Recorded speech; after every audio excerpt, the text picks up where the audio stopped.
1991년에 발표된 가수 조영남 씨의 노래 겸손은 힘들어의 가사입니다.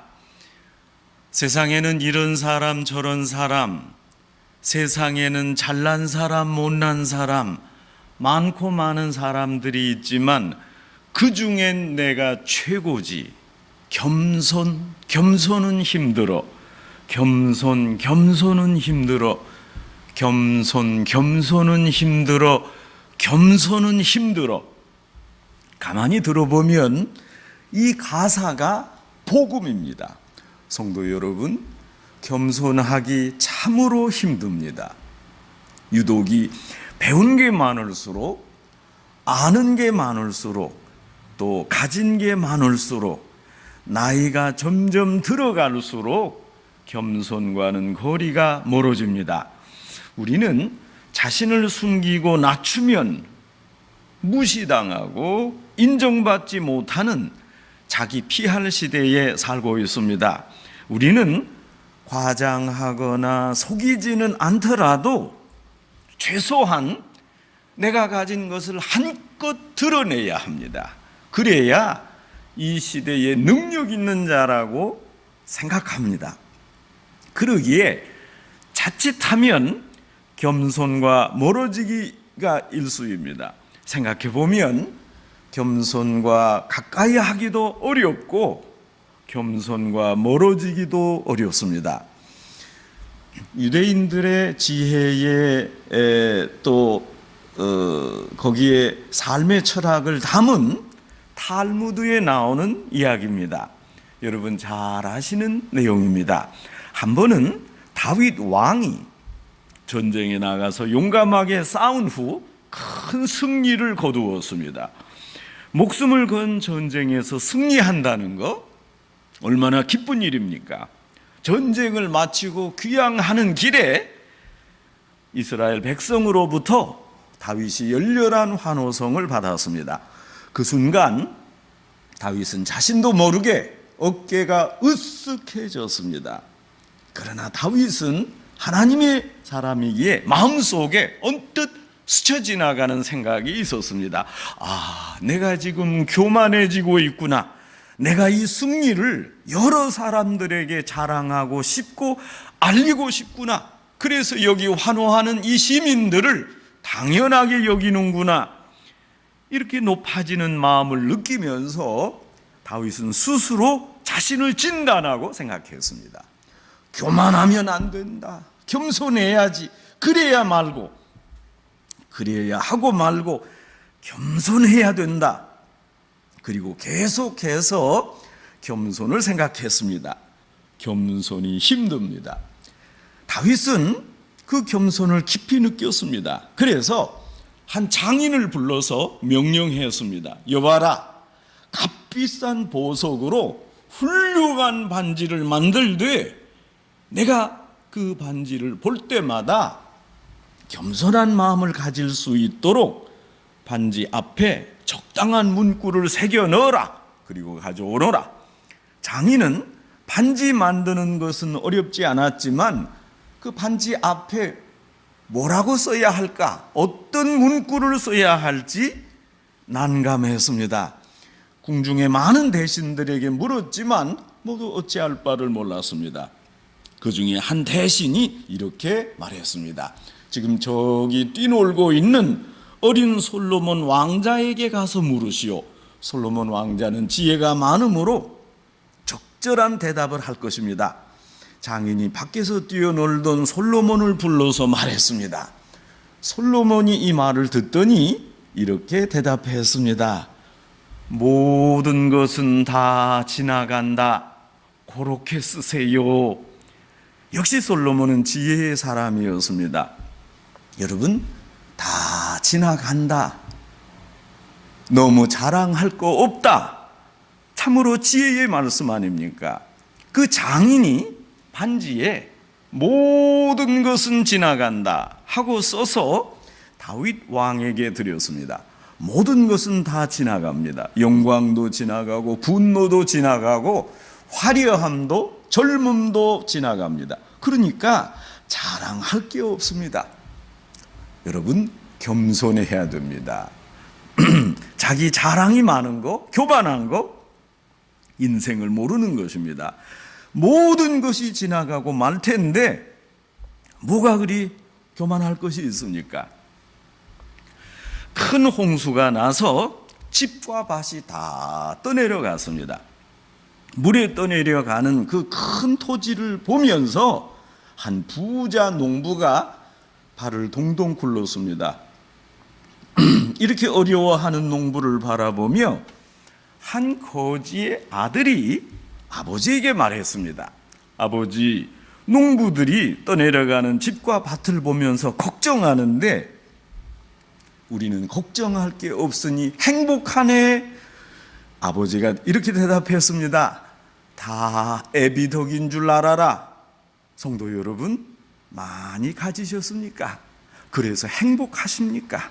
그 행복이 지속되고 일생 동안 행복하리라고 아주 나는 행복하게 살 수 있다고 믿습니까? 그리 길지 않은 인생을 살면서 우리는 너무 많은 문제와 고민 속에 살고 있습니다. 행복하기 어렵습니다. 겸손하지 않기 때문에 더욱 행복하기 어렵습니다. 베드로전서 2장 11절 말씀입니다. 사랑하는 자들아, 거류민과 나그네 같은 너희를 권하노니 영혼을 거슬러 싸우는 육체의 정욕을 제어하라. 이것은 히브리 사람들의 인생 철학입니다. 우리의 인생은 그저 잠깐 지나가는 행인일 뿐입니다. 성경 중에서 가장 파란만장한 인생을 살았고 어떤 면에서 겸손하지 않았고 어느 때는 진실했다가 어느 때는 진실하지 않았다가 좌충우돌 살았던 사람을 들라 하면 바로 야곱입니다. 야곱은 지나가는 인생, 나그네 인생을 사는 중에 남을 속이고 남에게 속고 인생의 험한 꼴을 다 당하며 살았습니다. 더 많은 축복을 얻으려고 요령을 피우다가 어려움을 당하기도 하고 아주 억척스럽게 인생을 살았던 인물이 야곱입니다. 바로 왕이 요셉에게 은총을 베풀 때 가나안에 있는 온 가족들을 애굽으로 모셔오도록 허락했습니다. 70명이나 되는 야곱의 자손들이 짐을 싸서 애굽으로 이주해 왔습니다. 바로가 야곱을 만나자 이렇게 물었습니다. 당신의 나이가 얼마요? 그때 일생을 회고하면서 야곱이 대답했습니다. 내 나그네 세월이 130년입니다. 한마디로 요약하면 험악한 세월을 살았습니다. 이것이 야곱의 인생 회고담입니다. 야곱은 본래 축복을 받았습니다. 큰 축복을 받았습니다. 창세기 28장 15절 말씀입니다. 내가 너와 함께 있어 내가 어디로 가든지 너를 지키며 너를 이끌어 이 땅으로 돌아오게 할지라. 내가 네게 허락한 것을 다 이루기까지 내가 너를 떠나지 아니하리라. 베델에서 하나님이 이런 귀한 약속을 주셨습니다. 내가 너와 함께 하리라. 너는 다시 이 고향으로 돌아오리라. 확실한 축복의 약속을 받고 야곱이 고향을 떠났습니다. 야곱의 생을 보면 하나님의 축복을 확실히 받았습니다. 앞길이 환하게 열렸습니다. 그리고 이제 진행될 미래의 소상한 스케줄도 받았습니다. 고향을 떠나 정처 없이 방황하는 나그네 같은데 야곱은 밧단 아람에 가서 큰 가정을 이루었습니다. 야곱의 일생을 보면 이제 진행하다가 여기서 끝난 것 같은데 또 다른 여정이 열리고 거기서 끝난 것 같을 때 하나님이 또 다른 길을 열어주셨습니다. 이제 밧단 아람에 가서 아주 행복한 가정을 이끌었습니다. 삼촌 라반의 집에 갔을 때 하나님을 모르는 삼촌마저 굉장한 말을 했습니다. 너는 복의 근원이다. 하나님이 너 때문에 우리 집에 복을 주실 줄 아노라. 너 때문에 하나님이 내게도 복을 주실 것이다. 실제로 야곱은 복의 근원이었습니다. 야곱 때문에 복을 받은 사람들이 많았습니다. 야곱 때문에 라반 온 집과 심지어 짐승들까지도 복을 받았습니다. 그야말로 야곱이 복의 근원이었습니다. 야곱이 하나님과 함께 하셨고 하나님이 야곱과 동행했습니다. 하나님이 야곱을 인도했습니다. 여러분, 이만하면 굉장한 복 아닙니까? 야곱은 평생토록 간사하게 살았습니다. 야곱이란 이름 자체가 간사하다는 의미입니다.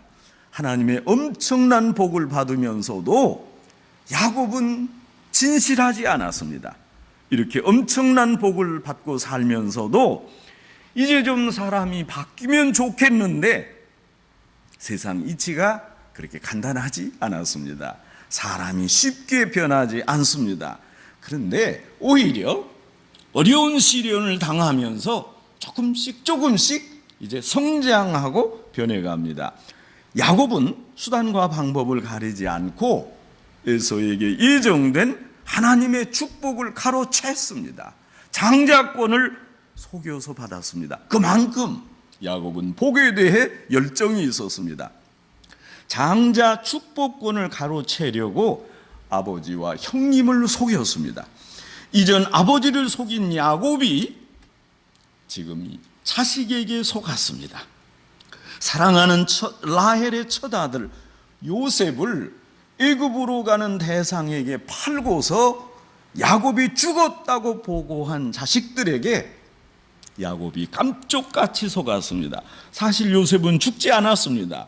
야곱은 아들 요셉이 죽은 줄 알고 울면서 살기를 13년, 사랑하는 아들 요셉 때문에 야곱은 통곡하며 13년을 살았습니다. 뒤에 알고 보니 그 아들은 살아있었고 그것도 애굽의 총리 대신이 되었습니다. 이 사실을 알고 야곱이 지난 13년 동안 슬프게 울며 산 세월을 얼마나 억울해했습니까? 야곱이 아버지와 형님을 속였고 그 아들이 야곱을 속였습니다. 남을 속이는 사람 반드시 남에게 속임을 당합니다. 이것이 하나님의 공의입니다. 야곱은 재물에 밝은 사람이었습니다. 야곱은 많은 재산을 가지면 되고 가족을 이루면 모든 것이 잘 될 것이라고 생각했지만 인생 만사가 그렇게 호락호락하지 않았습니다. 야곱이 라반의 집을 떠나 형 에서를 만나러 고향으로 돌아올 때 야곱은 그 모든 재산과 가족과 뿔이 난 형 에서를 향한 선물을 앞서 보내고 홀로 야복강가에 남았습니다. 여러분, 이 내용 자체가 처절합니다. 홀로 남아서 밤을 지새웠습니다. 지금 이렇게 외로운 시간, 그 많은 12아들 무슨 소용이 있습니까? 그 많은 재산도 위로가 되지 않았습니다. 지금 이 시간 아내도 필요 없습니다. 그렇게 재물에 욕심을 부렸지만 지금은 아무것도 가진 것이 없습니다. 그런가 하면 야곱은 사랑을 따라 일생을 살았습니다. 어느 역사를 봐도 이렇게 열렬한 연애 한 적 별로 없을 듯합니다. 야곱은 라헬을 보는 순간 첫눈에 반했습니다. 그래서 삼촌에게 부탁했습니다. 제가 라헬을 사랑합니다. 라헬을 제게 주세요. 라반이 말했습니다. 그렇다면 내가 7년 동안 일하라. 머슴살이를 7년 해라. 라헬을 생각하며 야곱이 머슴살이 7년을 했는데 그 7년을 수일같이 여겼습니다. 결혼 첫날 밤을 치른 후 이른 아침에 보니 그 아내는 라헬이 아니라 레아였습니다. 라반에게 속고 나서 야곱이 사랑하는 여인 라헬을 얻어야 하겠다니까 또 7년을 봉사하라고 했습니다. 이렇게 14년간 머슴살이를 한 후 자신이 원하던 라헬과 결혼했습니다. 사랑의 사람 야곱은 14년 모슴살이 해서 그토록 원하던 여자 라헬과 결혼했습니다. 여러분, 오매불망 이렇게 사랑하는 여인 라헬과 결혼했는데 라헬이 질투가 많았습니다. 그래서 남편을 괴롭혔습니다. 라헬이 아이를 갖지 못하자 이를 핑계로 야곱을 괴롭혔습니다. 창세기 30장 1절 말씀입니다. 나로 자식을 낳게 하라. 그렇지 않으면 내가 죽겠노라. 다른 때 라헬에게 부드러웠던 야곱이 이 대목에서는 아주 강했습니다. 야곱이 화를 내면서 말하기를 그대로 성태치 못하게 하시는 이는 하나님이신데 내가 하나님을 어찌 대신하랴? 모처럼 한번 강하게 말했습니다. 그러나 야곱은 라헬을 계속 사랑했습니다. 성경을 보면 야곱이 147세에 임종할 때 마지막으로 하는 말이 이렇습니다. 나를 레아 곁에 묻어라. 결국 라헬은 홀로 묻혔고 야곱은 장사된 후 레아와 합장했습니다. 야곱이 그렇게 극성을 부리고 라헬을 사랑했지만 그것도 영원하지 않았습니다. 어째서 라헬 곁에 묻어라 하지 않은 겁니까? 임종할 때 야곱이 생각했을 겁니다. 그렇게도 열렬하게 했던 사랑도 별게 아니구나. 내가 그 여자 때문에 일평생 고생 많이 했다. 이러지 않았겠습니까? 야곱이 라반 집을 떠나 홀로 독립하여 고향으로 돌아올 때 하나님과 약속했던 장소는 원래 베델이었습니다. 그런데 야곱은 진짜 잊었는지 잊은 척 했는지 좌회전해서 곧장 세겜으로 갔습니다. 하나님과 약속한 곳은 베델입니다. 그럼 베델로 가야지 왜 엉뚱하게 딴 곳으로 갑니까? 이제 자유로운 몸이 되었을 때 야곱은 베델로 가지 않았습니다. 야곱이 세겜에서 부자가 되었지만 큰 올무에 걸렸습니다. 야곱은 재산도 빼앗겼습니다. 창세기 35장 1절 말씀입니다. 너희 중에 이방신을 버리고 자신을 정결케 하고 의복을 바꾸라. 우리가 베델로 올라가자. 야곱이 라헬을 사랑했으나 라헬을 하나님의 사람으로 만들지 못했습니다. 베델로 돌아갈 때 빈 몸으로 돌아갔습니다. 열정의 사람 야곱은 정열을 다했습니다. 재산을 모으려고 시도했고 화끈한 사랑도 했지만 돌아보니 글자 그대로 험악한 세월이었습니다. 그런 시절을 살았습니다. 뭐 하나 된 것도 없이 아무것도 남지 않았습니다. 모든 것이 그저 덧없이 지나갔습니다. 요란한 야곱의 인생이었지만 지나보니까 어느 것 하나 멀쩡한 게 없었습니다. 변변히 내세울 것도 없이 속절없이 지나간 인생이었습니다. 제가 최근에 아주 오래된 동화책을 읽었습니다. 어느 분이 제게 빌려주어서 그저 하루 만에 반나절 만에 읽었습니다. 동화 작가 유은실 씨가 쓴 멀쩡한 이유정이라는 책입니다. 이유정은 이 동화책에 나오는 주인공 이름입니다. 이 동화책에는 이렇게 비슷한 이야기 5편이 동화가 실려 있습니다. 이 5명의 주인공들은 하나같이 큰 문제들을 갖고 있습니다. 이 책에 등장하는 이유정은 길을 잘 찾지 못하는 길치입니다. 새 집으로 이사 온 지 3주가 지났는데도 학교에서 집으로 돌아오는 길을 모릅니다. 그래서 2학년인 동생 유석이를 따라 언제나 집으로 돌아왔습니다. 창피했습니다. 유석아, 내가 너를 따라다닌다는 거 아무에게도 말하지 말아라. 이건 너와 나만의 비밀이다. 동생의 입을 막느라고 아이스크림을 2번, 과자와 콜라를 2번 사주면서 간곡히 부탁했습니다. 부족한 이유정입니다. 또 다른 주인공 경수는 할아버지의 직업을 원고지 5장에 써내는 숙제를 받았습니다. 승호 할아버지는 경찰이었고 명규 할아버지는 조기 축구회장이라는데 경수는 고민이 많았습니다. 경수 할아버지는 술주정뱅이 노름꾼이었기 때문입니다. 다른 주인공 기철이는 생활보호 대상자로 고물 수집을 하는 할아버지와 단둘이 살았습니다. 짜장, 라면 값의 6배나 되는 진짜 짜장면 맛이 어떤지 궁금해했고 꼭 한번 먹어보고 싶었습니다. 여러분, 여기 동화책에 등장하는 주인공들의 문제는 이 이야기가 끝나기까지 해결되지 않습니다. 그러나 저마다 그 문제들을 유쾌하게 극복하는 방법을 찾아냈습니다. 술주정뱅이 할아버지에 대해 경수는 이렇게 썼습니다. 우리 할아버지는 우산을 잘 고치고 노래를 잘 부르신다. 우리 엄마 눈이 크다고 좋아하시고 닭고기를 좋아하신다. 별로 자랑할 건 없지만 부끄럽지도 않았습니다. 성도 여러분, 참으로 멀쩡하기 어려운 세상입니다. 뚱뚱해도 가난해도 공부를 못해도 멀쩡할 수 없습니다. 자칫하면 나고자 패배자로 낙인 찍힙니다. 최소한 멀쩡한 척이라도 해야 살기 편합니다.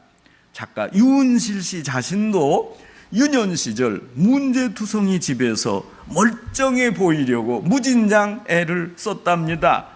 세상에 문제없는 사람도 없고 문제없는 가정도 없다는 것을 그 어린 시절에 알았다면 자기가 이렇게 힘들게 인생을 살지 않고 편안했을 텐데 애써 멀쩡하게 보이려고 그 소중한 시간을 허비하며 살았던 시절이 아쉬웠습니다. 성도 여러분, 어떤 게 멀쩡한 겁니까? 세상에 멀쩡한 사람 없습니다. 모든 사람들이 다 문제투성입니다. 야곱은 굉장해 보였지만 부자가 됐지만 문제들에 사로잡혀 살았습니다. 그러나 야곱은 이상하고 특별한 자신만의 문제를 멀쩡하게 남에게 보이려고 애썼습니다. 이 문제로 하나님과 독대하여 씨름까지 할 정도였습니다.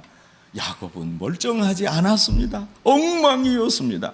그토록 원했던 재물이나 애정에 문제가 많았습니다. 이렇게 어려운 중에 이것으로 야곱은 충분히 겸손하고 하나님의 온전한 뜻을 이루며 살았습니다. 그러나 생각해 보면 야곱에게는 하나님의 강권적 은총이 충만했습니다. 야곱이 야망을 가졌던 분야는 그저 지나가는 것이었지만 하나님의 은총만큼은 아주 분명하고 풍성했습니다. 야곱이 라반의 집을 갈 때, 어머니를 떠날 때 하나님이 함께 했습니다. 야곱이 하란에 거할 때에도 하나님이 함께 하셨고, 세겜에서 죽을 수밖에 없는 처지에서 몰살당하게 됐을 때도 하나님이 동행하셨습니다. 하나님이 야곱과 계속적으로 함께 하셨습니다. 일생을 회고하니 야곱은 일평생 잘못했고 하나님은 계속적으로 야곱에게 은총을 주셨습니다. 하나님께서 강권적인 은혜를 야곱에게 허락하셨습니다. 그래서 야곱이 이렇게 회고했습니다. 제가 혼자 살았습니까? 어디에도 하나님이 계셨습니다. 제가 주의 길을 떠날 때도, 죄를 짓고 방황할 때도, 정신없이 헤맬 때도 하나님은 그곳에서 저와 함께 하셨습니다. 그리고 당신 품으로 저를 인도하셨습니다. 성도 여러분, 야곱처럼 여러분도 하나님께서 지속적으로 동행하며 축복하셨다는 점을 잊지 맙시다. 하나님은 약속대로 야곱을 베델, 하나님의 집으로 인도하셨습니다. 저희의 지난 인생을 돌아보면 야곱처럼 모두 험악한 세월을 살았습니다. 멀쩡한 인생 아니었습니다. 남이 보면 멀쩡해 보일 뿐입니다. 뭐 하나 번듯하게 이룩하지 못했습니다. 속절없이 세월이 지나갔습니다. 그러나 한 가지 분명히 고백할 일이 있습니다. 그것은 하나님이 동행하셨다는 사실입니다. 멀쩡해 보이지 않고 문제투성이어도, 내가 실패하고 낙심해도 하나님이 동행하셨습니다. 그리고 하나님께서 무한한 은총을 베풀어 주셨습니다. 그리고 아버지 집에 거하게 하셨습니다. 여러분, 이보다 더 큰 축복이 어디 있습니까? 하나님이 동행하시는 것, 이것은 오직 은총입니다. 여러분, 인생 구비구비마다 하나님이 함께 하셨던 큰 은혜를 생각하면서 험악한 세월을 사셨지만 오직 하나님께 감사하고, 내가 오늘도 하나님 동행하심을 감사하고 하나님의 의도대로, 하나님의 뜻대로 살겠다 고백하고 다짐하는 성도 여러분 되시기를 주님의 이름으로 축원합니다. 기도하겠습니다. 하나님 아버지, 지난 세월을 지켜주시고 동행해 주셔서 감사합니다. 세상이 흔들리고 요동치며 저희가 험악한 일을 목격하고 끔찍한 일도 봤으나 여기까지 인도하시고 앞으로 저 천국까지 인도하실 그 놀라운 사랑을 감사합니다. 저희의 영이, 저희의 마음이 겸손하여 이제는 온전히 감사만 하려며 살게 하옵소서. 예수님의 이름으로 기도합니다. 아멘.